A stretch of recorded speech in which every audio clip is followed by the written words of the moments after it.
Stoner 63 is a weapon that's always been strong within the meta, without ever being truly top tier. However, recent adjustments to the top tier weapons, such as the critic, has left a void that the Stoner could potentially fill.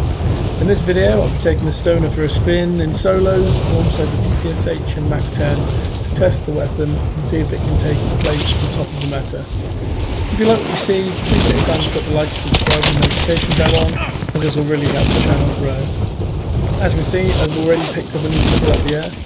Not really sure what he's doing, he didn't seem all that aware that I was flying behind him. Potentially he's playing without a headset.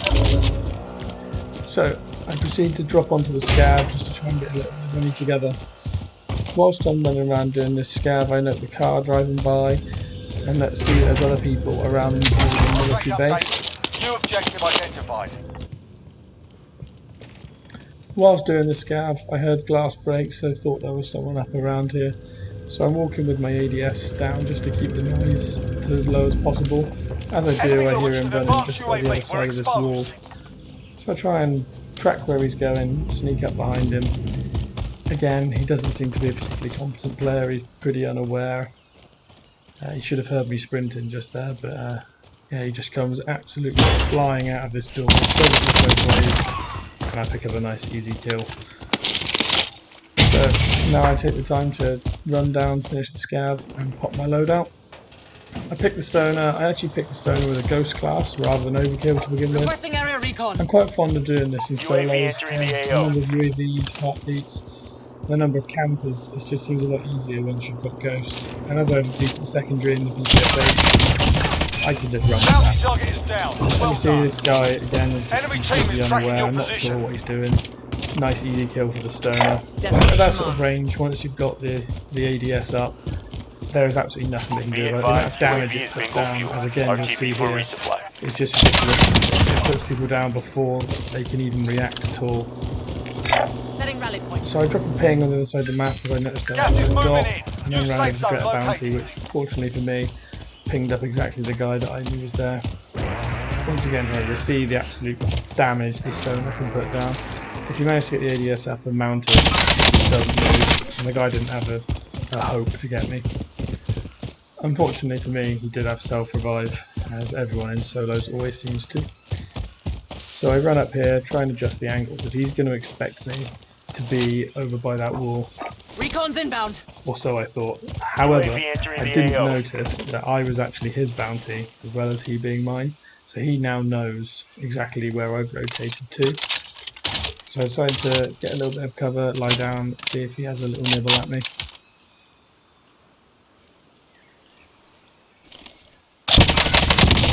There he is again. Again, you see the damage the Stoner can put down. If I was more skilled, I was able to hit my shots better, he would have been down and dead easy, but as it is, Bounty target down. Well done.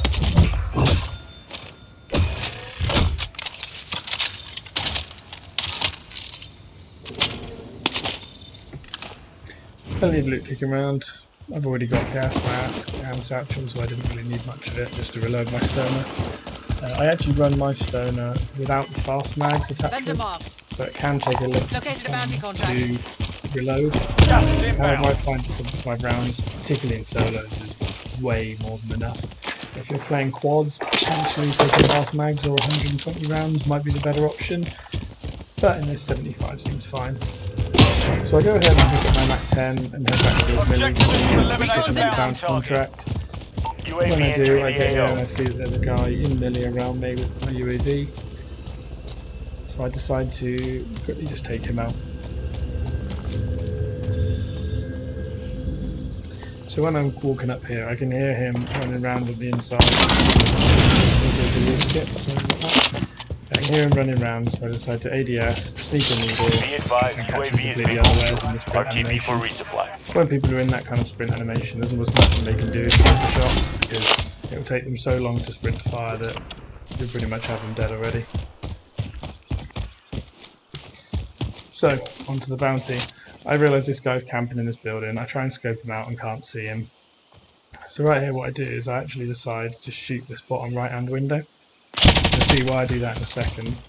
But another reason that I do it is so that guy now thinks I'm in that bottom corner. If he peeks out of a window, he'll be looking completely the opposite direction as to where I Gas is am. moving in. New safe zone located. So it gives me an easy cross across the road, and I can now come up underneath him. What I decide to do is use that smashed window, the gap that I've made, to do the little hop up. If you haven't seen this hop up before, it's brilliant for catching people unawares. People love to camp inside that corner. Thankfully for me, he's Bounty completely target is unaware. down. Well done. Sitting there with his RPG out, expecting to come up the stairs. So when I pinned that window, he didn't have a chance. UAV entering the AO. And he was kind enough to also get a UAV for me, which tells me exactly where the next team is. Now the eagle-eyed amongst you there will see that there's one guy over the edge of the cliff, and one inside the house. I go to move towards the guy inside the house, but when I start getting sniped at, I think he's using a sniper with a red dot or some kind of ACO scope, but there's no glint as far as I can see. I decide to get the hell out of there because I have no interest in trying to work out where he is. At that range, with a sniper, he has the advantage. So I change up my plan somewhat, and I decide to see if this guy is still over the edge of the hill, and my heartbeat tells me where he is. I'm not sure what he's doing there. He's sitting at the edge of the cliff. I don't know if you can see someone outside the zone is lining up. Either way, I'm not interested. So I now know that there's another player inside this house right next to me. I pop my UAV to see if he's moved, and yeah, lo and behold, he's still in there. I make the decision to do exactly the same thing, use the hop up, see what I can do. I actually hear him off to the right here, so what I do is I use the second stage of the hop up to hop through the window. Unfortunately for me, my own tracer rounds against the window pane made me almost completely blind, so I couldn't see the guy and I couldn't hit as many shots as I would like. Walk through that door, and he is sitting there with a combat bow. I put enough shots into him to do damage, and I think his own bow took him down. Luckily for me, I had self-revive, he didn't, so I won that fight. Area recon. So I decided to ping a couple more UAVs and have a look what I can do. Setting rally point. Again, I see people down here, so I decide to grab a little nib, see what I can see. Enemy UAV overhead.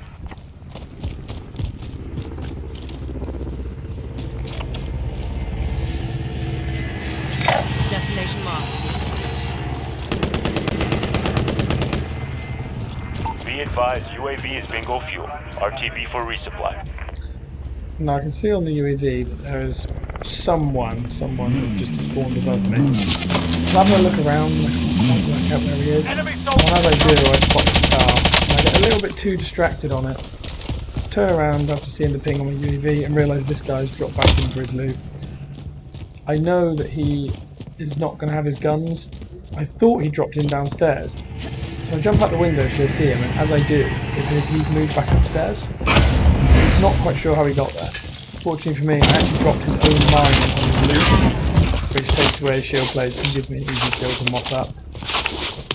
Unfortunate for him, I know I do it sometimes, dropping back in on my loot, but when you're coming back in that soon after your own death, it's definitely ill-advised, because it's quite likely that the person that killed you is going to still be around. If not, it could be someone else who's heard the noise and decided to hit you. Now here I've decided to pop my UAV and peek out the window just to see if I could see the person on the radar.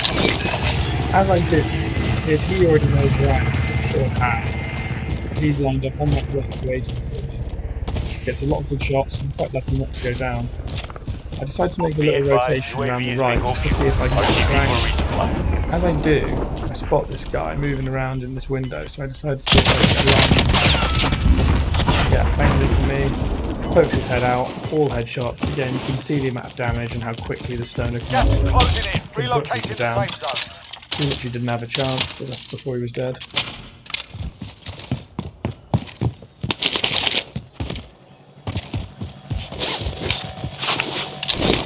Now here, I pop another UAV just to see if there's anyone around.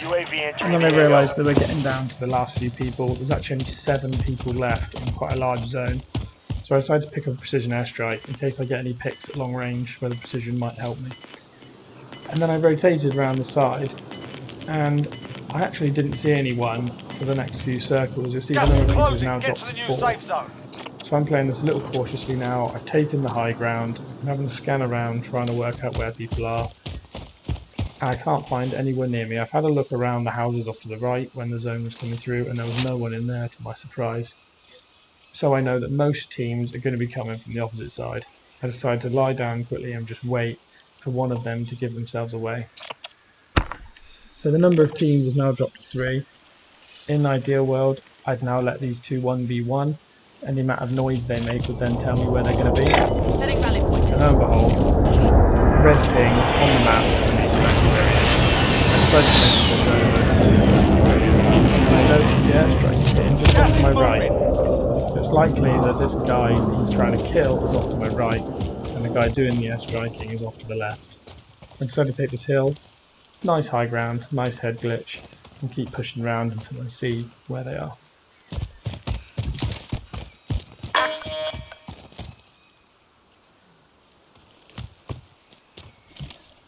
Over the hill, nice easy pick. Again, this guy didn't even have a chance to fire a single bullet back. Too busy crouch walking, and the amount of damage the stoner puts down at that range is ridiculous. Now the stoner at long range, it might not be the best gun now because particularly the recoil, it kicks a little bit too much at long range. But as far as a long range weapon goes, it's definitely got less kick than weapons now such as the Krig and the QBZ, Gas is and probably closing a little in. bit less than the Relocating the safe zone. C58. So it's definitely going to become one of the main weapons in my loadout. Now you see there, so I took note of where the precision airstrike hit earlier, and I just kept scanning around to see the guy. Eventually getting away where he was, and an easy pick. A little bit of toxic body shooting too. So there it is, nice easy win for the stoner. 3 kills with the Mac 10, but the stoner definitely did exactly what I needed to in every long range fight. I don't think I took more than 1 or 2 bullets damage every time. It was comprehensively putting down all my opponents. 13 kills, stoner's win, happy days. So, onto the loadout. Most stoner attachments are pretty similar to all the long range ARs and LMG setups, but there are a few options. Firstly, we'll start with the agency suppressor. Pretty standard attachment, keeps you off radar, helps with recoil control, bullet velocity and damage range. The negatives to ADS can hurt a little bit due to the fact it's an LMG, but this attachment is almost completely essential for most guns just for the amount of range it gives you. If you haven't got it leveled up yet, you could use the regular suppressor, which does give similar benefits without the ADS penalty, but you will not have as good of range. You might have to hit 1 or 2 extra shots at long range. The next attachment is the barrel. For this, you're going to want the task force barrel. The main thing you want to try and negate as much as possible is the horizontal recoil. Vertical recoil you can control by pulling down on your stick or down with your mouse if you're on M&K. However, horizontal recoil is a little bit more difficult to control.